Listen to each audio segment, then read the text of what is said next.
జిల్లా భీమవరం ప్రకాష్ నగర్ లో ఉండేటువంటి యానాది కాలనీ.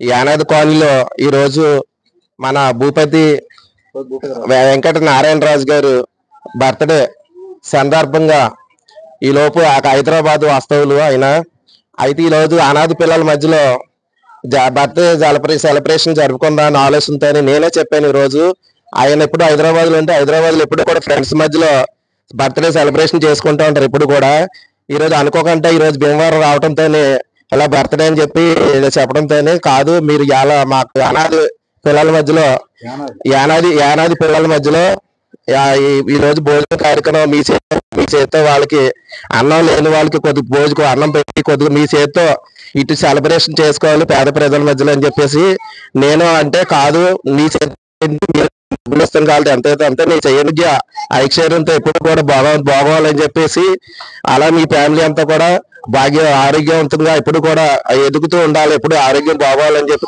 కోరుకుంటూ అలాగే ఈ రోజు ముఖ్య అతిథిగా అల్లూరు శ్రీనివాస్ రాజు గారిని కూడా మనం ఇచ్చేసి ఇంకొక సెలబ్రేషన్ కి ఏర్పాటు చేసాం. Thank you. రోజు వేడుకలు, పెళ్లి రోజులు, శుభకార్యాలు బంధువులతోనూ స్నేహితులతోనూ నిర్వహించుకోవడం సహజంగా జరుగుతూ ఉంటుంది. అందుకు భిన్నంగా ఇప్పుడు సమాజంలో ఉన్నటువంటి అభాగ్యులు ఎవరైతే పేదవారు కానీ అలాగే వికలాంగత్వంతో ఉన్నవారు కానీ వృద్ధాప్యం చేరినటువంటి వృద్ధులు కానీ మరి ఇటువంటి వాళ్ళకు ఏదో సాయం అందించి వాళ్ళ ఆశీస్సులు పొందడం వల్ల భగవంతుడు హర్షిస్తాడు. మరి ఈ నేపథ్యంలో మరి హైదరాబాద్ వాస్తవ్యులు అలాగే మన భీమవరంతో సత్సంబంధాలు ఉన్నటువంటి వ్యక్తి ఈ గుట్టుముక్కల భూపతిరాజు వెంకట నారాయణరాజు గారు, ఆయన మరి వస్తుల రామకృష్ణ గారు మిత్రుడు. వారి పుట్టినరోజు సందర్భంగా ఏదో మంచి కార్యక్రమం చేయాలనే తలంపుతో ఈ రోజు ఈ సెలబ్రేషన్ అనేది భీమవరం బలవంతపురంలో ఉన్నటువంటి ప్రకాష్ నగర్ కాలనీలో మరి ఇక్కడ యానాది కుటుంబాల మధ్య నిర్వహించడం జరుగుతుంది. వారి మధ్యలో కేక్ కట్ చేసి పిల్లలకి స్నాక్స్ అందించి కేకులు అందించి వాళ్ళకి సంపూర్ణంగా భోజనం కూడా ఆయన స్వయంగా ఇక్కడ అరేంజ్ చేయడం జరిగింది.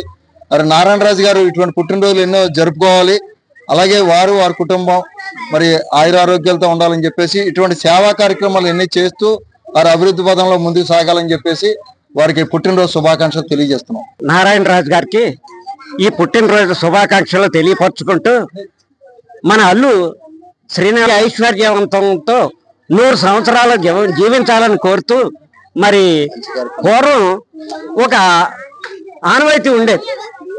ఇప్పుడు ప్రభుత్వాల కన్నా రాజుల పరిపాలనలో చాలా మందికి ఆహారాలు ఇచ్చేటట్టుగా మరి చెప్పేవారు. అటువంటి నారాయణరాజు గారు మరి ఈ ప్రజల మధ్య ఆహారాన్ని ఇస్తున్నారు అంటే నిన్ననే ఒక పద్య భాగం చదివిన ఒక్కలైనే వినిపిస్తాను.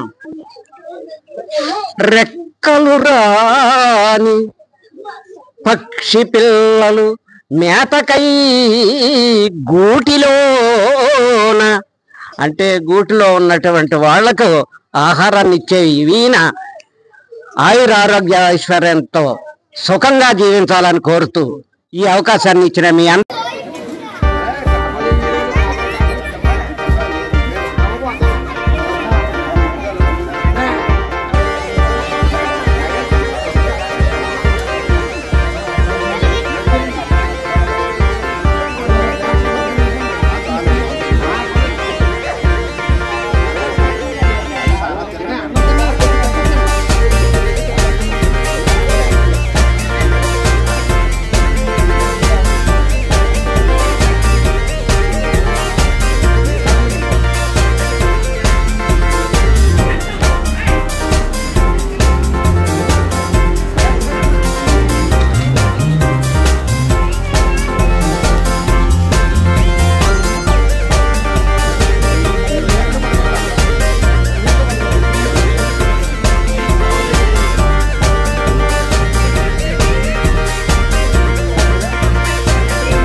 Thank you.